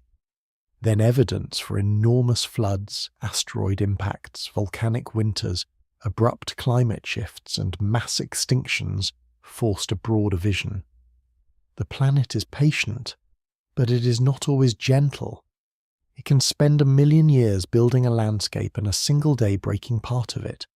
It can sleep in cycles, then wake with fire, ice, water, or stone. The Younger Dryas sits at the meeting point of gradual and sudden. Ice sheets had been weakening for millennia, but parts of the climate system changed abruptly. Megafauna had been under pressure, but many vanished near the end of that world. Human societies had deep experience behind them, but after this threshold, new forms of settled life, ritual building, cultivation, and eventually urban civilization became increasingly visible. It is not necessary to force all of this into one cause, but it's also difficult to pretend the convergence has no historical weight. Perhaps this is why the hypothesis attracts not only scientists, but storytellers, skeptics, dreamers, and people hungry for a deeper past. A boundary that combines cold, extinction, fire, floods, lost coastlines, and the rise of civilization becomes almost mythic by nature. It seems to offer a key. It promises that the broken pieces may fit. That promise is powerful. It can lead to insight. It can also lead to overreach. Overreach has damaged many serious questions about the ancient world. When every pyramid becomes impossible, every carving becomes a machine, every myth becomes a literal report, and every academic hesitation becomes conspiracy, the real mystery is cheapened. The past does not need to be made louder than it is. Its quiet facts are already astonishing. Göbekli Tepe does not require vanished astronauts to be disturbing. Abu Hureyra does not require certainty about a comet to matter. A drowned continental shelf does not require a golden empire to become one of archaeology's greatest missing landscapes. And yet the opposite kind of overreach also exists. It is the overreach of dismissal, the habit of treating every uncomfortable pattern as imagination before the full work has been done. A field can become too tidy. A timeline can become too defended. A word like fringe can protect good standards, but it can also become a wall. The same discipline that demands caution must also leave space for surprise. This tension is part of the human story because institutions are human. Archaeology, geology, and climate science are made of people, careers, journals, reputations, funding, rivalries, and inherited assumptions. Most scholars are not hiding the past. Most are doing slow, difficult work under real constraints, but institutions, even honest ones, tend to resist sudden rearrangements. A model is not only an idea, it is a structure of teaching, dating, comparison, and explanation. To change it means changing many rooms at once. That does not mean the bold claim is true. It means the bold claim must be tested without romance and without fear. The Younger Dryas impact hypothesis may eventually become a smaller story than its supporters hoped. Perhaps there were regional airbursts rather than a single global catastrophe. Perhaps there was an unusual cosmic contribution to an already unstable climate system. Perhaps some markers will stand and others will fall. Or perhaps, quietly and slowly, it will become one piece of a larger accepted picture. The advanced ancients, too, may need to be understood in this patient way. If anything was killed, it may not have been an empire with towers and engines. It may have been a web of human continuity, coastal knowledge, star paths, seasonal gatherings, sacred geographies, plant experiments, animal relationships, and memories of places now gone. That kind of advancement can die without leaving royal tombs. It can vanish as elders die, as shorelines drown, as children grow up in exile from landscapes their parents knew. So the argument that refuses to die should not be treated as a verdict. It should be treated as an invitation to keep looking where certainty has grown too comfortable. In sediments, underwater, beneath later ruins, inside myth, cautiously, inside climate records, patiently, inside the possibility that civilization's beginning may be less like a spark in darkness and more like a lamp relit from embers carried through storm. Then the next question becomes more unsettling still. What exactly did the survivors carry forward, and how much of it do we still mistake for invention? If the survivors carried anything forward, then the first task is to ask what kind of thing could be carried. The word advanced often misleads the imagination. It makes the mind reach too quickly for metal engines, glass towers, flying craft, hidden machines, and vanished technologies that would leave the past looking like a broken version of the present. But the ancient world does not have to resemble the modern world in order to be deep. A people can be advanced in memory, in observation, in navigation, in stone, in ritual, in plant knowledge, in social organization, and in the careful passing of fragile truths from one generation to the next. This matters because much of human intelligence leaves no durable monument. A boat rots, a woven map decays, a song vanishes when the last singer dies. A star path carried in memory leaves no mark unless someone later builds a stone to hold it. Knowledge of tides, winds, animal movement, edible roots, healing plants, safe crossings, dangerous seasons, and distant meeting places may structure an entire civilization of movement without producing a city archaeologists can easily recognize. To call such people primitive because they did not write is like calling the night empty because one has forgotten how to see stars. The deep past was full of minds trained by necessity.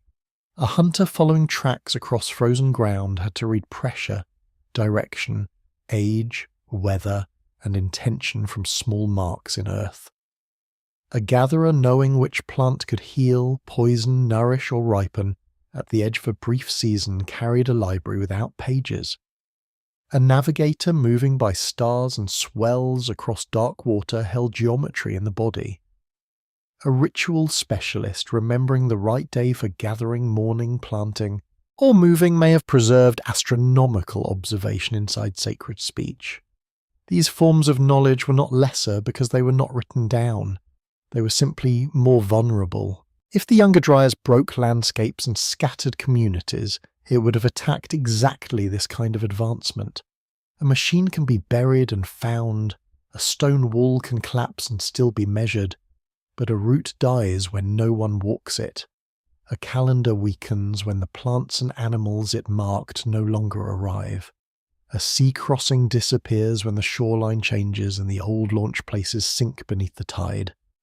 A sacred landscape loses meaning when its visible markers are gone. The death of such knowledge would not look dramatic in the archaeological record. It would look like silence. This is why the question of the advanced ancients should not begin with whether they possessed wonders beyond our understanding. It should begin with whether they possessed continuity. Could people before the known rise of civilization have maintained long-distance exchange networks, ceremonial centers, seasonal calendars, inherited astronomical knowledge, and complex ecological strategies? The answer does not require fantasy. In many parts of the world, later indigenous societies without cities developed extraordinary systems of land management, navigation, oral law, astronomy, and memory. The old assumption that complexity must look urban now feels too narrow. There may have been late Ice Age communities whose sophistication was perfectly adapted to a world that no longer exists. They may have known coastlines now drowned, animal paths now empty, river systems now changed, and climates now vanished. They may have gathered at places where stories, partners, tools, and ceremonies moved between groups. They may have built in wood, earth, bone, and skin, leaving little for later eyes. They may have marked sacred directions with posts that rotted away. They may have used stones only when the meaning demanded permanence. When rupture came, whatever its exact causes, such a world would not have needed to fall from a great height to be shattered. Its strength was connection, and connection can be fragile. If groups were displaced, if elders died, if food systems failed, if meeting places disappeared, if shorelines drowned and animal migrations broke, then the chain of transmission would weaken. The survivors might still know fragments, a star sign, a method of shaping stone, a myth of the old water, a seed, a number, a ritual posture, a warning about the sky. But fragments without context change with time. They become sacred because no one can fully explain them. They become tradition because tradition can protect what reason has lost. This may be why early civilization often feels strangely mature at its first appearance. Not because cities emerged fully formed from nowhere, but because some parts of knowledge were older than the institutions that later displayed them. Agriculture may have drawn on generations of plant observation before it became fields and granaries. Stone architecture may have drawn on older ritual forms before it became temples. Astronomical calendars may have lived in oral cultures before priests wrote them down. Social hierarchy may have hardened around knowledge keepers, organizers, and ritual authorities after crisis made coordination necessary. In this light, civilization is not simply an invention, it is a rearrangement of older capacities under new pressure. The village does not replace the wandering world completely, it gathers pieces of it.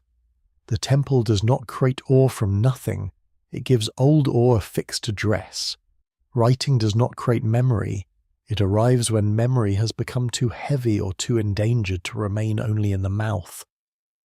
The city does not prove that humans suddenly became complex, it proves that complexity found a new container. The phrase advanced ancients should therefore be handled gently.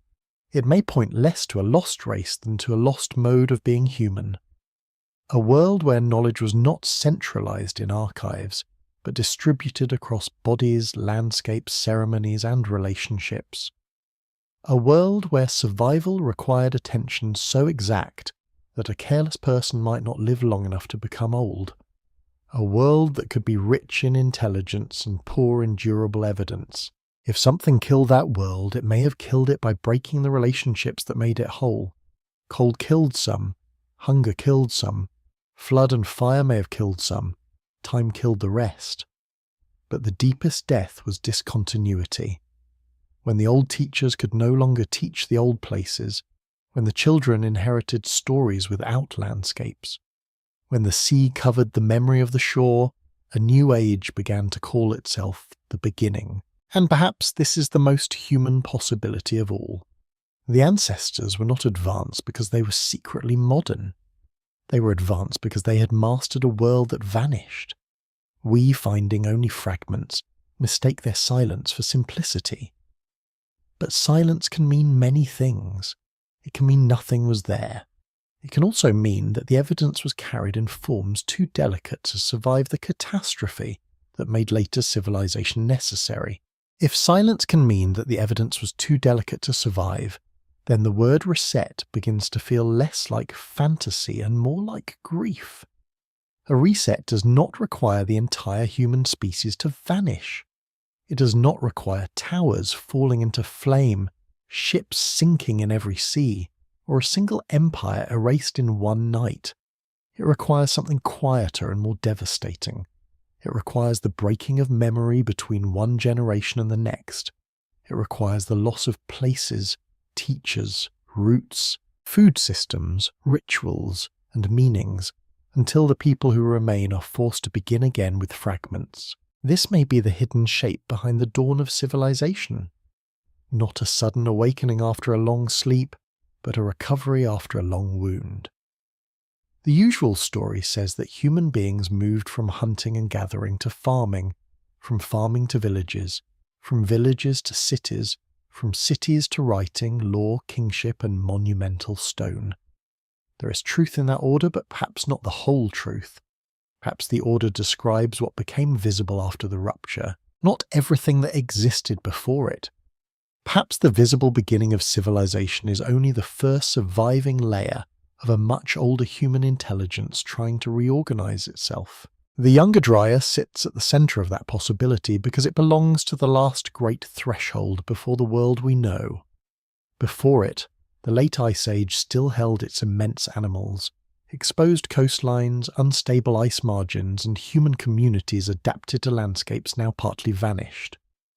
During it, cold returned, ecosystems shifted, extinctions deepened, and survival strategies changed. After it, the Holocene opened, and in that warmer world, farming, ritual centers, settlement, and eventually cities became more visible. The temptation is to call this progress, but progress may be the wrong emotional word. Recovery may be closer. A recovering people does not always know it is recovering. They simply do what must be done. They move inland when the shore fails. They store food when seasons become uncertain. They gather around ritual because fear needs order. They watch the sky because the sky once mattered too much to ignore. They bury sacred places because old meanings have become dangerous, exhausted, or too heavy for the new age. They turn fragments of inherited knowledge into customs, then customs into religion, then religion into law. Long afterward, their descendants call these things origins. This is how a reset hides inside continuity. The survivors do not say, "We are rebuilding civilization." They say, "This is how the elders taught us." They do not say, "Our ancestors escaped a climate collapse." They say, "The waters came." They do not say, "A celestial event may have altered the world." They say, "Fire fell from heaven."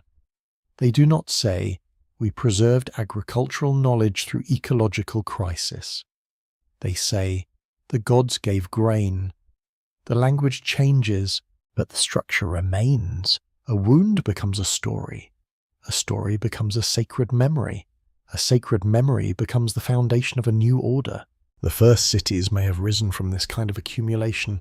Sumer, Egypt, the Indus Valley, early China, the ceremonial centers of the Americas. None need to be direct descendants of a single lost empire for the reset idea to have meaning. They may instead represent different human answers to the same long aftermath. How to make memory durable, how to hold food against uncertainty, how to bind people into larger systems, how to place power around calendars, water, labour and belief. Civilization may not have been invented once. It may have been attempted many times, in different forms, by people carrying older capacities into newly demanding worlds. And if some of those capacities had existed before the Younger Dryas, they would not necessarily appear to us as ruins. They might appear as sudden skill, a monument earlier than expected, a burial more complex than assumed, a myth too old to classify, a trade network without a city behind it, a star alignment before writing, a carved animal whose meaning is gone but whose confidence remains. Each clue alone can be explained cautiously.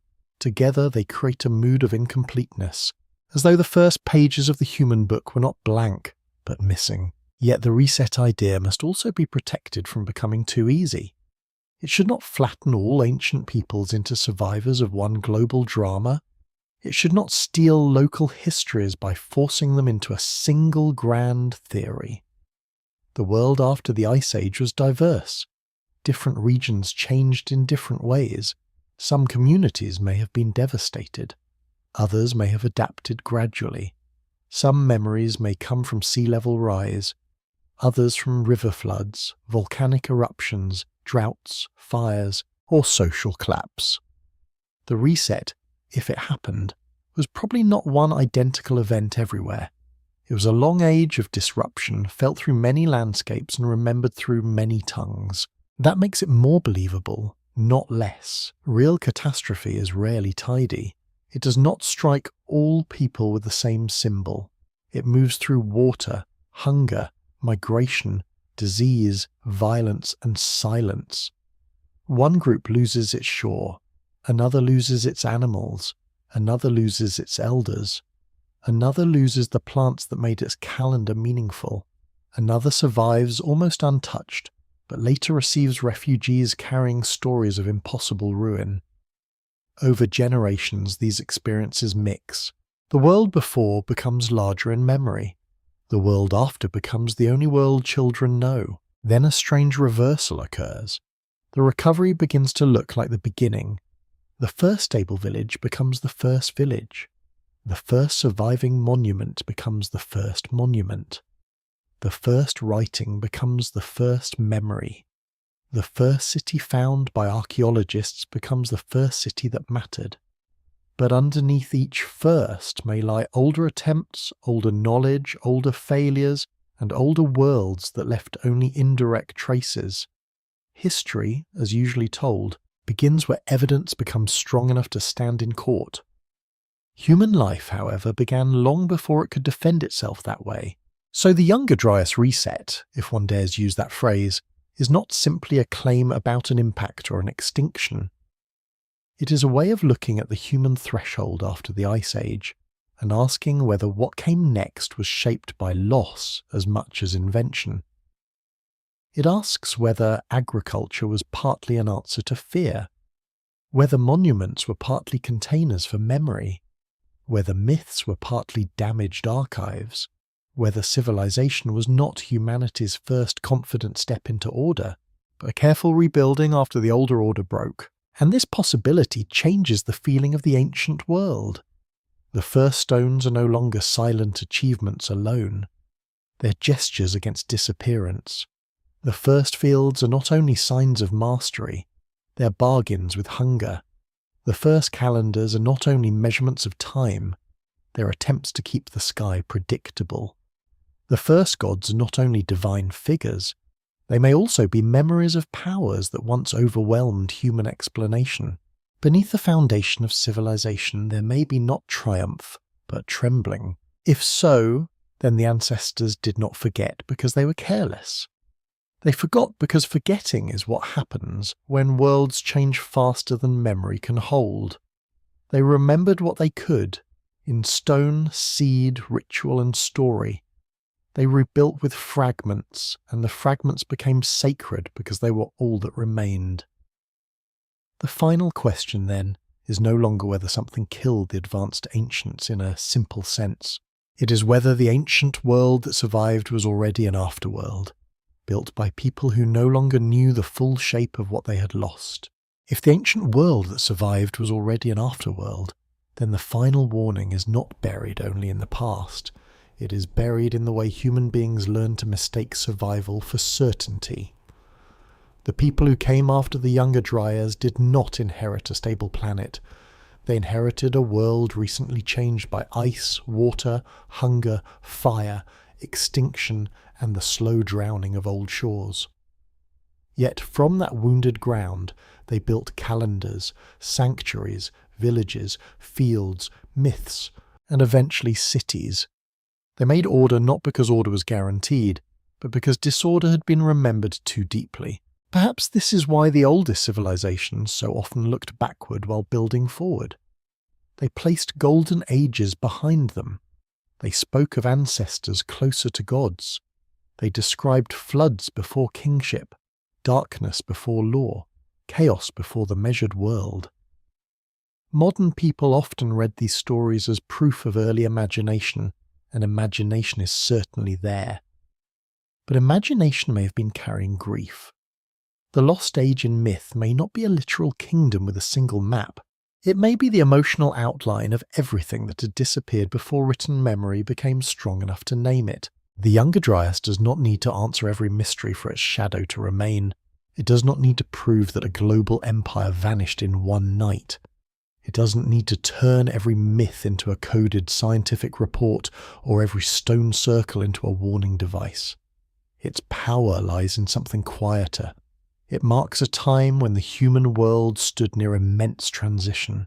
The climate changed, the animals changed, the coast changed, the food systems changed, and after that long disturbance, the forms we recognize as civilization began to gather more clearly in the record. That may be the real wound, not extinction alone, but discontinuity. A species can survive and still lose worlds. A people can continue and still forget the reason for its own ceremonies. A culture can carry a symbol for thousands of years after the experience that gave it meaning has vanished. In that sense, the ancient dead are not silent because they had nothing to say. They're silent because the language between their world and ours was broken by time. The advanced ancients, if that phrase is used with care, may not have been kings of a hidden technological age. They may have been the last masters of landscapes we no longer possess. The old coastlines, the drowned plains, the animal migrations, the star paths over territories now changed beyond recognition. The sacred places whose markers were wood, earth, memory, and voice. Their advancement may have been perfectly fitted to a planet before the rupture, and that is precisely why it could vanish so completely when the planet changed. What really killed them then? Perhaps not one thing, perhaps not one murderer standing clearly in the doorway of history. The killer may have been a convergence, abrupt climate reversal, ecological stress, megafaunal collapse, rising seas, burned landscapes, broken roots, and maybe, still debated, a wound from the sky. But beneath all of these was a deeper force, the breaking of transmission. Once enough teachers died, once enough places vanished, Once enough signs no longer matched the seasons, the old world could no longer explain itself to the new one, and what survived became strange. A flood became sacred history, a star became a warning, a seed became a covenant, a buried sanctuary became an unsolved message, a carved animal became a symbol without its first voice, a memory of disaster became a myth of divine anger, a practical calendar became a ritual, a route once walked by, living feet became a line in the heavens. These fragments did not preserve the past whole, they preserved it the way a broken mirror preserves a face, not complete, but still capable of catching light. Modern civilization often imagines itself beyond such fragility. It has satellites, archives, laboratories, machines, cities bright enough to hide the stars. It measures comets, tracks climate, maps the seafloor, and stores more knowledge than any ancient library could have dreamed. Yet it also depends on continuities as delicate as any before it. Electric grids, digital memory, supply chains, stable seasons, trusted institutions, living teachers, shared language, and the belief that tomorrow will resemble yesterday closely enough for planning to matter. The old warning, if there is one, is not simply that a comet may return, or that ice may melt, or that seas may rise. Those dangers are real enough in their own ways, but the deeper warning is that knowledge is not the same as wisdom, and records are not the same as memory. A civilization can know many things and still fail to understand what must be protected. It can watch the sky through instruments and still forget to feel small beneath it. It can write everything down and still lose the thread that tells future generations why the writing mattered. So the story closes where it began, in uncertainty. The Younger Dryas remains a boundary of cold debate, evidence, and imagination. Some of its mysteries may one day be solved by better dating, better underwater archaeology, better climate models, and more patient excavation. Some may remain forever beyond reach, dissolved in rising water, burned into unreadable soil, or transformed into stories no one can translate fully anymore. The past does not owe the present a complete confession, yet in the dimness something can still be felt. Human history may not be a straight ascent from ignorance to mastery. It may be a series of recoveries, each one built over losses only partly remembered. Beneath the first fields may lie hunger, beneath the first temples may lie fear, beneath the first myths may lie witness. Beneath the first civilizations may lie older worlds that did not disappear because they were weak, but because the earth is stronger than any order built upon it. And perhaps, somewhere under the sea, under sediment, under the language of myth, the first warning is still waiting. Not a warning that tells humanity exactly what happened, but one that asks it to remain awake in a universe that can change without permission. The ancestors watched the sky because the sky was beautiful, because it measured time, because it guided them through darkness. But perhaps they also watched because once, something in that darkness moved toward them, and after it passed, the world had to begin again,